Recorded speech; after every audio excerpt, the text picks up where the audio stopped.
வாக்கெடுப்பு நடத்தினார்கள்.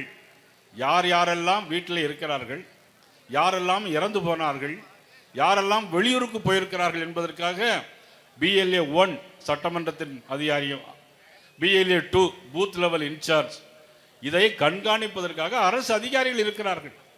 வாக்கெடுப்பு நடத்தினால் என்ன நடக்கும் தெரியுமா?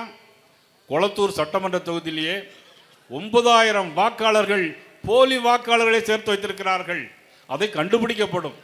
கண்டுபிடித்து முதலமைச்சர் தொகுதியிலேயே போலி வாக்காளர்கள் இருக்கிறார்கள் என்று சொன்னால் அது நாட்டிற்கு, முதலமைச்சருக்கு ஒரு அவமானமாக இருக்குமே என்பதற்காக இன்றைக்கு ஒரு நாடகம் ஆடுகிறார்கள்.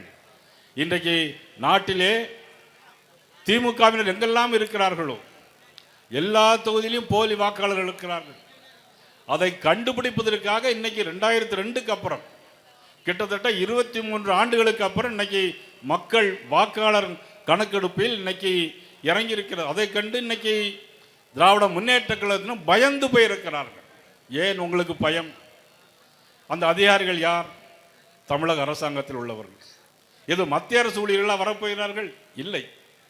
அங்கு இருப்பது உங்கள் கண்ட்ரோலில் இருக்கக்கூடிய, தமிழக அரசாங்கத்தினுடைய கண்ட்ரோலில் இருக்கக்கூடிய அதிகாரிகள் தான் அங்கே வரப்போகிறார்கள். இதை கண்டு உங்களுக்கு என்ன பயம் இருக்கிறது?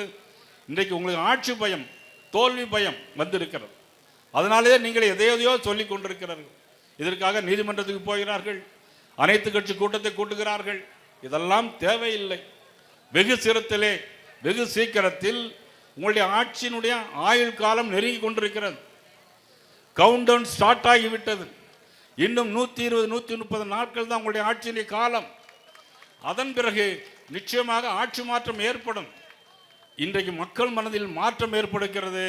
அது மனமாற்றம் அல்ல. அந்த மனமாற்றம் திமுக ஆட்சியை மாற்றுகின்ற மனமாற்றமாக அமையப் போகிறது.